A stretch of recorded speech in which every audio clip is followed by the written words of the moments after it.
কাকা কি কাজ করছেন? এখানে আলু গাছের বান দিচ্ছি। কেউ বলে বান, কেউ বলে জাংলা। মানে এই যে কি এটা কি মেটে আলু বলে? হ্যাঁ, মেটে আলু। এখানে আপনার এই যে আপনি এই যে লম্বা লম্বা বাঁশ দিচ্ছেন, এরকম তো আগে কখনো দেখিনি। মানে এটা নতুন করে দেওয়ার কারণটা কি? কারণটা কি, এই হ্যাঁ। আলু গাছ যত উপরে ঘুরতে পারবে তত আলু মোটায়, গোড়ায় আলো বাতাস পায়, তাই এই উঁচু বান দেওয়া আছে। ও, আপনার কথা শুনে মনে হচ্ছে আপনি অনেক দিনের অভিজ্ঞ কৃষক। তো কৃষক হিসাবে আপনি যে বর্তমান যে বাজার মূল্য পাচ্ছেন বিভিন্ন যে শাকসবজি বা কৃষক যে বিভিন্ন জিনিসপত্র, এতে কি আপনি খুশি? খুশি আছি, আবার খুশি নাই। কারণ এই সবজি চাষে মানে 10 রকম ফসলে 5 রকম মাছ যায়। তা মার গেলে এটা খরচ করে বসতে হয়, বসলে ওইটাই লোকসান হয়ে যায়। এই তবে এবার দেখা যায় আলু চাষিরা মারে খেয়ে গেছে, আলুর দাম কম। দাম কম। এই হয়েছে ঘটনা। তো বর্তমান যে সারের যে দাম সার ওষুধের যে দাম, সেই তুলনায় কি আপনি খুশি? হ্যাঁ। তা এখন বাজার আবার কড়া আছে, এখন খুশি, কিন্তু এর পরে আবার ডাউন যাবে, তখন লস হয়ে যায়। একটা সময় ছিল যে সময় কিন্তু সার পাওয়া যেত না, হ্যাঁ। অল্প পরিমাণ বা আপনার হলো মেপে মেপে সার দিত, সেই তুলনায় কিন্তু এখন অধিক পরিমাণ সার পাওয়া যায় নাকি? সার পাওয়া যায়, কিন্তু মূল্য স্মৃতি বিক্রির তুলনায় বেশি, যেহেতু ওষুধের দামে পড়ে যাচ্ছে বেশি।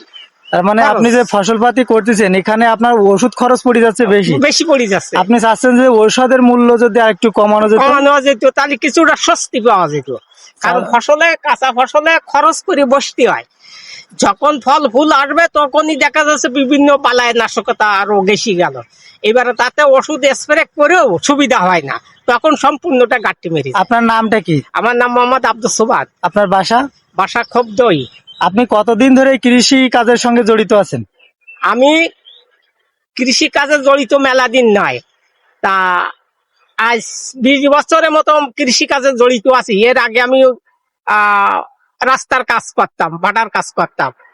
20 বছর কিন্তু কম নয়। 20 বছর ধরে আপনি কৃষি কাজ করেন, তার মানে মোটামুটি আমরা ধরে নিতে পারি আপনি অনেকদিন ধরে কৃষি কাজ করেন। কৃষি কাজের জন্য আমার সার্টিফিকেট আছে। সার্টিফিকেট আছে এবং আইপিএম ক্লাব আছে আমাদের। ও আচ্ছা। হ্যাঁ, তো এতে প্রশিক্ষণতা খুব অভিজ্ঞতা আছে। তো আপনি মানে এখন কোন কোন ফসল লাগাচ্ছেন? এখন আলু, উচ্ছে, তারপরে বিভিন্ন এই যে সবজি মধ্যে সবগুলো চলে এখন। তো আপনি এখন বর্তমান যেটা করতেছেন এটা হচ্ছে আলু চাষ। তো এই আলুটার নাম কি বা কোন জাতের আলু? এটা আছে মেটে জাতের আলু, চুবরি আলু। কেমন ওজন হয় এটা? 2 কেজি, 3 কেজি, 5 কেজি, ওটা শক্তি হিসাবে। আর যদি রোগ বালাই না আসে তা মোটামুটি ভালো হয়। আপনি আলু রোপণের আগে কি কি সার ব্যবহার করেছেন জমি প্রস্তুত করানোর জন্য? এখানে ফসফেট, পটাশ, জিপসাম, বোরন এগুলো দিতে হয়েছে। এগুলো দিয়ে আপনি আলু চাষ করে রুটি হয়েছে। তো আপনি কি আগে কখনো আলু চাষ করেছেন না এবার প্রথম? না, আমি আজ 6-7 বছর ধরে করি। তো কৃষি কাজের ভিতরে অনেকগুলো কিন্তু পণ্য রয়েছে, বা আলু, পটল, বেগুন, সিম আমরা জানি। তো এর ভিতরে সব থেকে কোনটা আর কি লাভজনক ফসল? লাভজনক ফসল যেটা হয় ওইটাই লাভজনক। যেমন খিরাইতে অপরিচিত পয়সা আসে, আবার খরচ করে বসার পরে গাছ যদি ওই মারা যায়, তুলসী পেয়ে যায়, অর্থাৎ বালাই নাশক এসে যায়, তখন একদম শেষ। আমি এবছর 2 বার কিন্তু খিরাই গেছে, নষ্ট হয়ে গেছে। আপনি মায়ের খেয়েছেন? যাই হোক, আপনাকে অসংখ্য ধন্যবাদ। আপনার সঙ্গে কথা বলে খুব ভালো লাগলো। পরবর্তীতে আবার যখন সময় সুযোগ আসে আপনার সঙ্গে আমরা কথা বলবো। সে পর্যন্ত ভালো থাকবেন। আলহামদুলিল্লাহ।